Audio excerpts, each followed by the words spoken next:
काय चाललंय? तुम्ही उन्हाने उभा राहा, आता बाहेर निघा तुम्ही. उन्हामध्ये उभं राहायचं आणि काय करायचं काम आहे.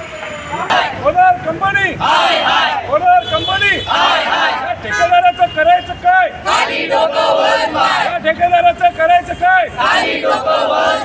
कामगारांचे जेव्हा प्रश्न उपस्थित राहतात तेव्हा ठेकेदार येत नाही, तेव्हा तुम्हीच लोक त्यांना हँडल करता ना, तुम्हीच निर्णय देता सगळे. मग आता कशाला ठेकेदाराची वाट बघताय? साहेब आम्हाला महाराष्ट्र नवनिर्माण सेनेचा विजय असो, महाराष्ट्र नवनिर्माण सेनेचा विजय असो. कोण बोलता देणार नाही घेतल्याशिवाय राहणार नाही. बोललोच तुम्ही साफसफाई करतात, भू उचलतात ते लोक आणि त्यांना तुम्ही पगार देत नाही वेळेवर. त्यांच्या ज्या हक्काच्या गोष्टी त्या मिळत नाहीत. त्यांना तुम्हाला सांगितलं पण आता एवढ्या भर उन्हामध्ये कोणत्या कामगाराच्या जीवाला काही धोका निर्माण झाला तर कोण जबाबदारी घेणार आहे? त्यांचा विमा देखील काढलेला नाहीये, कोण जबाबदारी घेणार सांगा? तुमच्या मागे कोण असेल तो असेल, आम्हाला काय फरक पडत नाही, कोणी असू दे. नमस्कार, सत्यपरिचितमध्ये आपल्या सर्वांचं स्वागत आहे. मीरा भाईंदर महानगरपालिकेने शहरातील दैनंदिन कचरा उचलण्यासाठी ठेकेदारांची नेमणूक केली आहे. मात्र ठेकेदारांच्या विरोधात आज मनसेकडून आंदोलन करण्यात आलं आहे. कामगारांच्या प्रश्नांविषयी मनसेने आज आंदोलन केले आहे. दोन्ही ठेकेदारांच्या जे कार्यालय आहे त्या ठिकाणी ठिय्या आंदोलन मनसेतर्फे करण्यात आलं होतं. या सर्व संदर्भात मनसेची काय मागणी आहे ती जाणून घेऊया. काय सांगाल, काय आजचं जे आंदोलन आहे कशासाठी?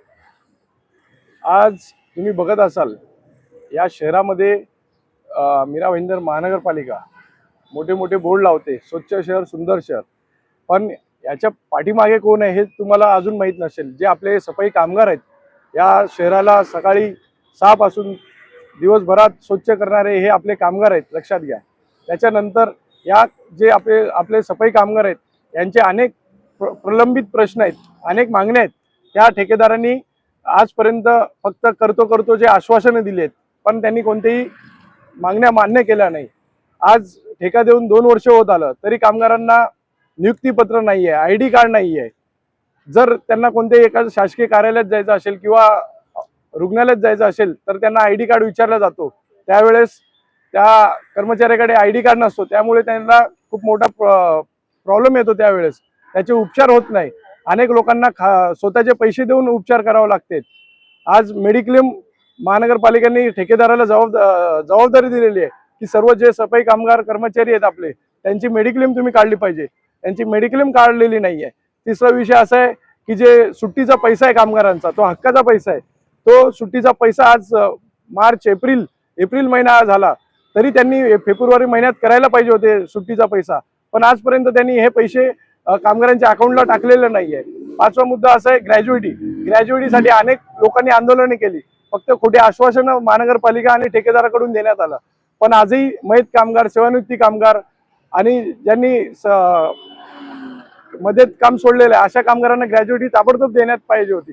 जे परमनंट कामगार आहे त्यांना दुसऱ्याच दिवशी त्यांना सर्व त्यांचे पैसे, ग्रॅज्युएटीचे पैसे वगैरे जे सेवेचे पैसे असतील ते ताबडतोब दुसऱ्याच दिवशी देण्यात येतो. मग हा दुष्भाव का?